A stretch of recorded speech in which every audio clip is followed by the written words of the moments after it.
शेतकऱ्याच्या कुळात जन्माला आलेला साधा पोरगा आहे मी. काय रे देवा माझ्याकडे? कोण म्हणताय? कोण म्हणताय? तुकोबार आहे. तुकोबार आहे कोण? आपल्या व्यावहारिक दृष्टिकोनातून विचार केला तर त्या भागातले सगळ्यात मोठे सावकार 65 लाखाची सावकारकी माझ्या तुकोबार आहे. किती लाखाची? पडजलकर. किती लाखाची? आत्ताचे नाही, 350 पावणे 400 वर्षापूर्वीच आहे. आणि मोठी माणसं तुम्ही माझ्यासमोर बसलेली 30-40 वर्षापूर्वी किती रुपये तोळा सोनं होतं?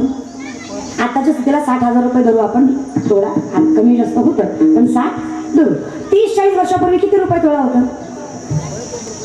मी बघा, तुमचं लग्न झालं? विचारलेलं बरं असं. मग तुमच्या लग्नात किती ना तोळा सोनं होतं? एक अंदाज म्हणजे 4,000. चला, तुमच्या लग्नाला किती वर्ष झाली? 22 वर्ष. चला, म्हणजे 22-23 वर्षापूर्वी 4-2,000 त्या हिशोबाने धरू आपण. 350 ते 350 ते पावणे 400 वर्षापूर्वीचा काळ आहे तुकोबारांचा.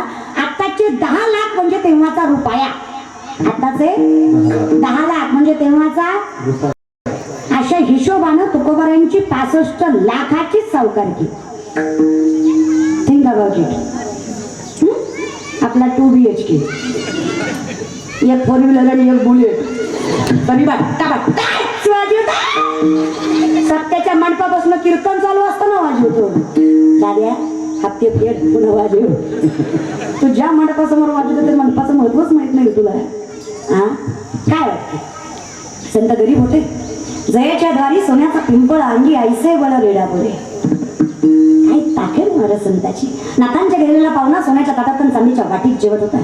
श्रीमंती अरे तुमच्या आमच्या 10 पेढ्या ऐकल्या तरी संतांचं मोलमाप तुम्ही आम्ही करू शकत? एवढा पैसा आहे तुकोबारायांकडे. आणि फक्त पैसा आहे असं नाही, या जगातले शेतकऱ्यांचं कर्ज माफ करणारे पहिले महापुरुष म्हणजे जगद्गुरु तुकोबार आहे. हे लक्षात घ्या. या जगात सगळ्यात पहिल्यांदा शेतकऱ्याचं कर्ज कुणी माफ केलं? जगद्गुरु तुकोबार आहे. मी एकट्या दुकट्याचं नाही, 25 बैलगाड्या कर्जपत्रांनी भरल्या होत्या. किती बैलगाड्या? 25. एका कर्जपत्रावर 200 ते 300 एकरी जमिनी, 100 ते 200 तोळं सोनं तुकोबाराकडे घाण होतं. अशा कागदांनी किती बैलगाड्या? एवढ्या इंद्रायणीत बुडवल्या. सोपं आहे का? आपल्याला जाणणार आहे का? आपण पटी देताना विचार करतो सत्यात किती देऊ. आजच्या बैलगाड्या बुडवल्या. सोपं नव्हतं रे. आजकाल तुमचं आमचं चुकतं म्हणून तुम्हाला आम्हाला बघावं लागतं. शेतकऱ्याची पोरगी म्हणून माहिती आहे कुठं चुकतं कुठं नाही. लय काय म्हणून सांगताय. इमानदारीनं सांगा दादा, आपण जर 500,000वर मतदान केली नसती आपल्याला भ्रष्टाचार आला असता? सुरुवात कुठून झाली? आपल्यापासून. आपल्याला खायची सवय लागली म्हणून त्यांना खाऊ घालायची सवय लागली. कळतंय ना? जरा विचार करा. अरे शेतकरी पोशिंदा आहे जगाचा, पण सगळ्यात वाईट दिवस त्याच्यावर येतात. तो गरीब आहे असं नाही, पण तुम्ही गरिबी आणली त्याच्यावर. साधी गोष्ट आहे दादा. हे जॅकेट जर मी शिवलंय याची किंमत कोण धरवतं? टेलर मी आहे जॅकेटचा, याची किंमत कोण धरवतं? मीच ठरवतं ना. शेतकऱ्याच्या मालाची किंमत ठरवायचा अधिकार सत्ता शेतकऱ्याला भेटल्याशिवाय शेतकरी राजा होत नाही. हे जगातलं सगळ्यात मोठं सत्य आहे. तर वर बसलेला सांगा, विमा पॉलिसी, कर्ज योजना, ढगफुटी, गारा देऊ नको. आज आपल्याकडनं 2 रुपयाला लिंबू घेतला जातो आणि 12 रुपयाला व्यापारात विकला जातो. 10 कुणाच्या पडले? दलालाच्या. 2 कोणाच्या पडले? आपल्या. त्यातला आणायला कण काढाय टेम्पोचं भाडं खिशातनं. हातात काय पडलं? ढेकळं.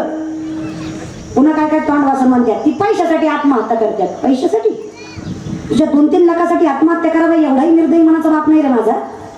कुणाला वाटतं माझ्या बायकोचं कुंकू पुसून मी मारावं? कुणाला वाटतं माझी लेकर बाळ उन्हात आणत टाकून मी त्यांना वाड्यावर सोडून मारावं? आणि माझ्या शेतकरी बापाचा विचार कराल तर माझा बाप एवढ्या मोठ्या मनाचा आहे, जेवढा जीव त्याचा पोटच्या लेकरावर असतो ना तेवढाच जीव त्याचा गोठ्यातल्या बैलावर सुद्धा असतो. एवढ्या मनामध्ये तो प्रेम करतो. उगाच तेवढा जीव देणार नाही रे. आपलं चुकतंय रे.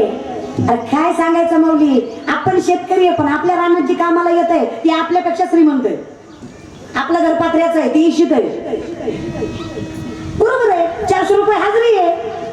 द्राक्षाची बाग लावली, गारा पडल्या तरी बोलवतोय, नाही पडल्या तरी आपल्यालाच बोलवतोय.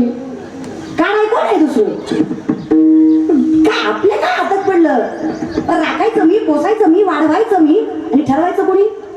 बघत्यांनी. का आले हे दिवस आपल्यावर? आपल्या वागणुकीने. त्याला सांगा, मला तुमच्या कुठल्याच व्यवहाराची किंवा तुमच्या कुठल्याच विमा पॉलिसीची गरज नाहीये बाबा. फक्त आमचा अधिकार आम्हाला दे, आम्ही सुखाने खाऊ रे.